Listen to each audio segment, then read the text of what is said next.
What's happening, everybody? It's about 8:30 on Saturday morning.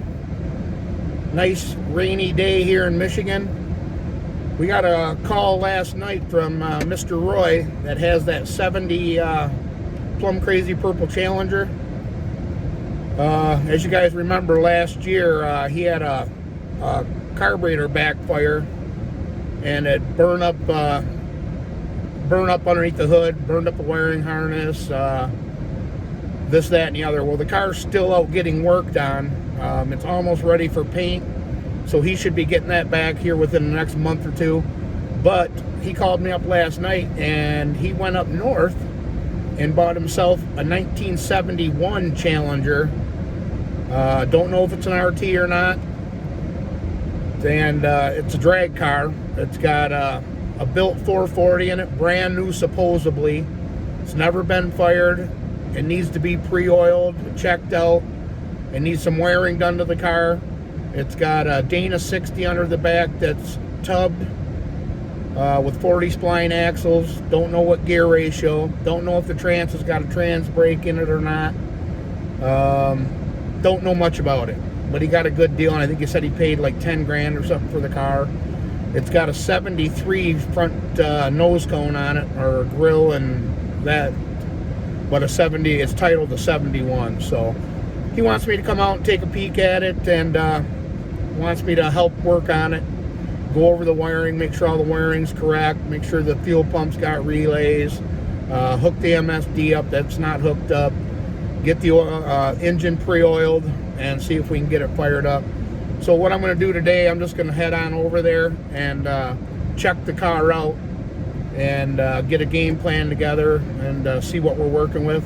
But I figured I'd bring you guys along for the ride. So we're going to head towards Linwood, Michigan, and go check out his new drag car project and see what kind of work it's going to take to get it on the track. So that's what we're doing. I figured I'd bring you along to Roy's house. We're in the shop here, checking out his new drag car, which I'll spin the camera around and show you. 1971 Challenger. It is a square tube chassis. It's a whole chassis car, but it's square tube. It's got the old, what are them, center lines on there? Yep, center lines. It's got Willwood brakes, front and rear disc brakes. Plum Crazy Purple car.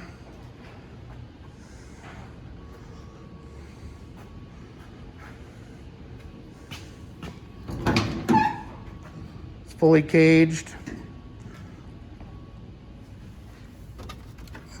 All the gauges and stuff. You got your fuel pressure and voltage up here. That's voltage, fuel pressure, tach. Oh, what else they got in here? Oil, water, trans temperature, and fuel. MSD box between the seats there. It's got to be finished wired up. He wants me to help him wire it up, finish getting everything wired. It does have a painless switch panel. Actually, two of them up there. We're probably going to be deleting that back one. It doesn't need both of them. I mean, that front rocker switch, because I don't see any wires coming off of that one. So this front rocker switch, or rocker panel, switch panel, I guess you'd call it, that's the main one. It's tied in, and it's coming through here. But he's got the trans cooler mounted in the back there with the electric fan on it. It looks like it's set up for a window net. You can see a seat belt deal here. Might be kind of dark in here still. We're trying to get some light. It's got new half quarters on it. She's a big tire car. Does come with a title, which is good. You know, a lot of drag cars nowadays, they don't come with titles. Over the years, people cut them up and somehow they don't end up getting titles, but this one does. It's got a little parachute mount here. And it's got the BG fuel system, Barry Grant, with comes out of the fuel cell here with a dash 10 line into a filter into the pump. And it's got 2 extra hoses run here for another fuel pump for nitrous if you wanted to. But she's a big tire car. Let me see if I can turn this light on. All right, yeah, that's a little better. Kind of give you a shot up in here. She's a Dana 60, 4-link. Got your pan hard bar up there. Coil overs, it's got 40 spline axles. Willwood calipers and rotors. You can see your pan hard bar there. And the 4-link bars up forward. Yeah, it's a square chassis car, which is ain't nothing wrong with that. So if I was to say, I would think that this car was built, you know, in the 90s. Just for the fact that everybody use tube chassis nowadays, chromoly and all that. It's lighter than a square chassis, but back in the day, that's what they did. But you know, Roy, he's got a lot of Challenger parts. 33, 18, 50, 15s. Same setup as what the Blazer's got on it. Look like 5/8 studs with aluminum spacers there. 621 and 93. Oh, that's when it was titled? Yeah. Cover his name up. 621 and 93 is when the title. 71 Dodge 2-door. Weight, 3,100 pounds. So, which probably, I don't know, it was a unibody car. They added a full frame under it, which they do for drag racing. Like I said, with a square chassis. You got Kirkies in it.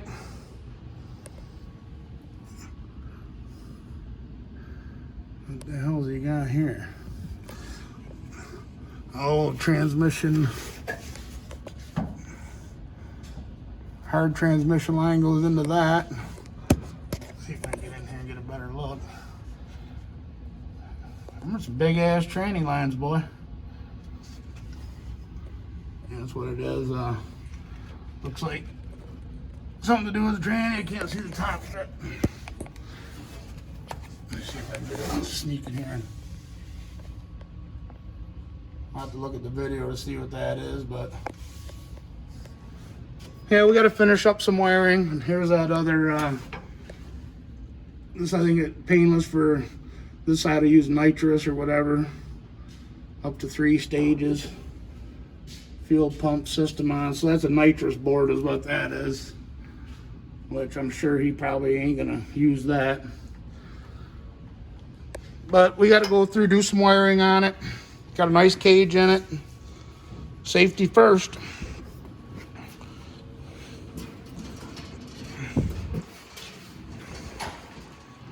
See if I can climb back up here on this trailer right quick. Oh! The heart. 70 block, 440. We don't know if it's punched. We don't know much about it.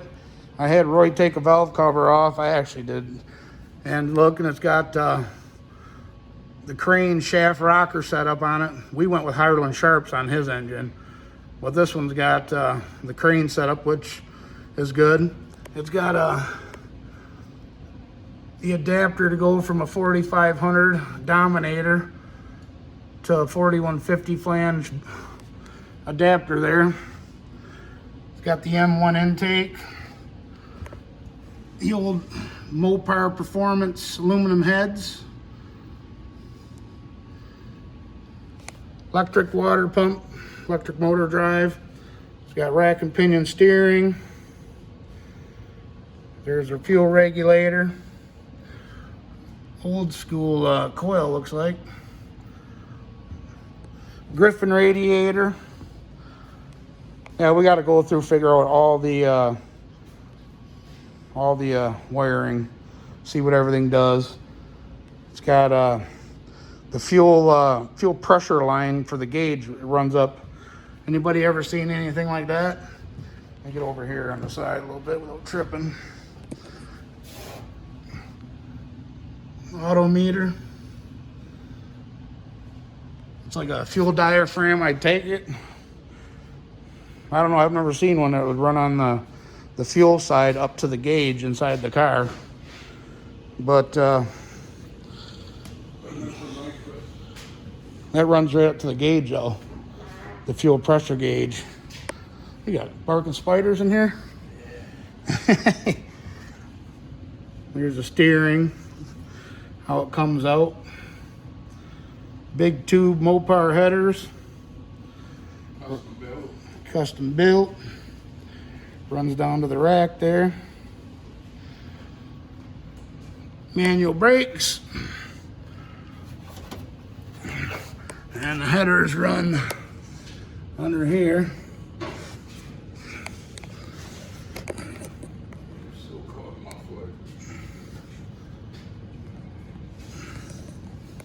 Got coilovers in the front too. Homemade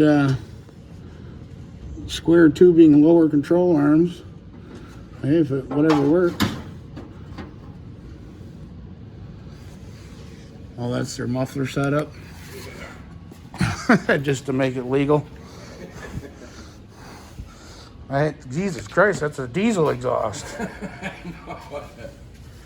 Son of a bitch.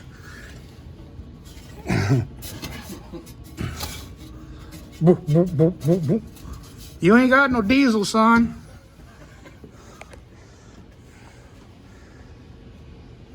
Well, you paid what? $10,000.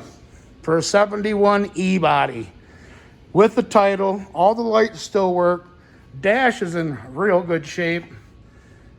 This car could actually be put back together. I mean, besides the square tube chassis underneath it, or square chassis. Looks like it was. Are them vents mean an air conditioning car? Yeah, it's an air conditioned car. So this dash is probably worth quite a bit of money if somebody needed it for a 71. Besides two little holes that somebody drilled. But all the lights work, blinkers worked. So they did a nice job on preserving somewhat of a drivability, but he wanted a drag car, so that's what somebody built. You're putting a 71 grill back in it. Yeah, it came with a 72 grill and a 70 grill. But you're going 7, make it a 71. I would like to. I'll sell both of them. How hard are them to find? 2, 3, and 4, they made them 3 years in a row. No, the 71s. They're all on their own. Are they hard to find though? I've never looked for one. Even one that's beat up a little bit. Right, I can fix it. Yeah. Well, yeah, guys, that's what it is. It's a hell of a good start. It's got real good bones for a drag car. $10,000. You know, everybody out there knows, you know, Mopar value is like way up there. He's got to find quarter glass back when. Oh, you got the quarter glasses? Yep. He's got to get door glass and regulators to make the windows go up and down, because they're not going to let you run it at the track without windows. Even though it does have a spot for a safety net, they might. And he said that he had nets for the side. Yeah, you can see because there are seat belts over there. A seat belt where they plug in. Okay. On the other door here, I'll show you. I didn't think that they would let it, but. Well, and it's got this huge, this has got to be at least a 20 gallon fuel cell. Battery in the trunk here, which is corroded. Other than that, Challenger. 70 taillights, you know them. Yeah, like I said, you know, I told Roy, I'd come over, give him a hand, figuring out the wiring, getting rid of the stuff that he's not going to use, that just going to make it confusing. Right here, Roy. see your seatbelt deal? Okay. That's where the window net goes. It pops in here, then you clip it there, and it goes here. And there should have been one down here. But, yeah, because there's a mounting point there, and it clips in here, but it's missing the one down here. But I did see a Heim joint in that box over there. So, but I didn't see the net. Oh, there's the net right here. There's the window net right there. So, yeah, he's got it. Sweet. Said he did. But there you go, guys. I figured I'd just do a quick reveal of Roy's 1971 Challenger. Don't know if it's an RT car. You don't know the original color. Obviously, it's got all sheet aluminum floors in it like the Blazer. Pretty much set up like the Blazer in the back half. You know, with the 4-link, the pan hard bar.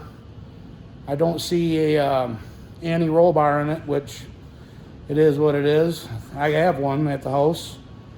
So, but I wanted to come over here and show it off to you guys. Big block Mopar E-body. So, Roy's pretty happy about it. I can't wait to fire it up. The guy actually said he's gave him a let me get on this side. He gave him a bag of spring dampeners. Okay. On the springs, he said he left the dampeners, the dampeners are in there. There's 2 springs or one other set of spring that goes inside there with a dampener. He left the inner spring out to break the camshaft in, and then, which I've never heard of that, but it is what it is. So this is all going to have to come all back apart. Take the springs off and put the inner springs in. You can see right there on that, right there, she's pretty close to coil bind. Actually, that one right there. But that's what I'm here for. Be able to figure that kind of stuff out. And when we have the springs off, we'll check the installed height and all that stuff. So, but I'm gonna bullshit with him for a minute. I wanted to bring you guys along and let you check out his new project, and we'll get back with you here in a few. Alrighty, we're on our way back to the house. Just left Roy's. Leave in the comments what you guys think about his new race car project. I told him it's gonna need some work. You know, I don't know why the guy left them inner springs out of the valve train to break the cam in. You know, we didn't know if it was a solid roller, but by him doing that, saying the cam's got to be broke in, it's telling me it's probably a solid flat tappet, because on the cam card it's saying that the hot lash is 10 on the intake and 12 on the exhaust, which if it was me that built the engine, I would have just put like 15 thousandths lash in it and broke the cam in like that, and that way you ain't gotta tear it all back down. Being the way them custom built headers are, you know, the steering shaft runs through them, the way they run down, it's going to be quite the chore to get them, you know, them valve springs changed back out. And then the wiring too, you know, wiring, when you wire a race car, it's fairly simple, in my eyes anyway, if you start yourself and you wire the car. When you get into somebody else's project to where they already started wiring the car and you don't know where they left off or what goes to where, it can turn into quite the nightmare. So I told them we're going to have to figure out the main system, the ignition system, wire the MSD up, the fuel pumps up, and get the engine fired up, and then we can go through and, you know, do the fans and the tranny cooler fans, the lights and all that stuff after the fact. But yeah, I mean, it's a pretty decent car, I think, for the price. You know, it's a square chassis car. Like I said, I would have to think it was built late 80s, early 90s. Because nowadays everybody, you know, they go to tube chassis, you know, chromoly or what have you. Not a lot of people use the square chassis anymore. But, you know, it is a 71 Challenger E-body when it comes down to it. So, and it's got a title, so it's worth money. So I told him I'd give him a hand going through and getting it all worked out, and that'll help me fund my project, you know, my project, the Blazer. A lot of work there to be done, but it is what it is. He's always wanted a drag car. He used to drag race Grand Prix back in the day. And then after he got his 70 Challenger, after his brother passed away, he got out of drag racing because he will not drag race the Challenger because of the value of the car and the sentimental reason. He don't want to crash it or somebody crash into him. So, all right, we made her back to the house. Yeah, basically I just told Roy, I said, you get it off the trailer and get it up on the air on jack stands, and I'll come back over and we'll climb underneath the car. And because he doesn't know if it's got a trans brake in it or anything like that, doesn't know, you know, anything about the transmission, the converter. He doesn't know what size gears are in it. So told him on that what we would do. We would have to put a paint marker on the center of his axle, you know, at the top of the axle, get a reference point, and then take a paint marker on the pinion, and then you would rotate the axle shaft one time and count how many times the pinion turns, and that'll kind of get us close. It might not come to the exact number, but it'll get us in the ballpark. I'm thinking, you know, with them 33, what were they, 33 1850s, I'm thinking it's probably going to have a 538 gear or something in that to get that thing motivating down the track. At least that's what my Nova had in it with, you know, that basically I had 33 1550s, or no, 1650s on my 70 Nova, and it had 538 gears, and it carried the car out the other end of the quarter, and it was right at 7,000 going through the traps. So, I mean, there's a lot of stuff on that car that we still got to figure out, you know, what's what it has, what it don't have. You know, like I said, that transmission cooler in the back, it's got the little electric fan on it.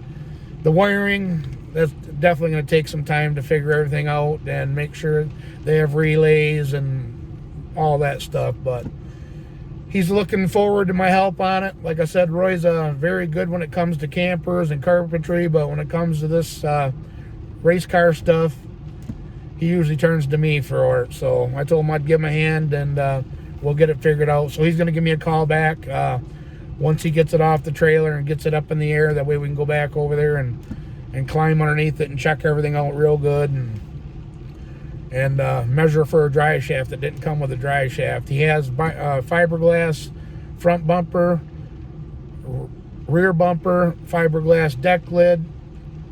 So it needs a hood, windows, window regulators. It needs a bunch of stuff, but he's happy. That's all that counts. You know, that he's always wanted a big tire race car. Now he's got one. So we'll get it going for him, at least get it fired up and make sure the engine sounds good. Training goes into gear, and then we can start going through and picking apart the wiring, like I said, and then changing the belt, putting the inner springs on that. But other than that, it shouldn't be too bad. You know, getting rid of some of that old dinosaur stuff, you might have to upgrade. But until then, as usual, guys, I really appreciate everybody for watching.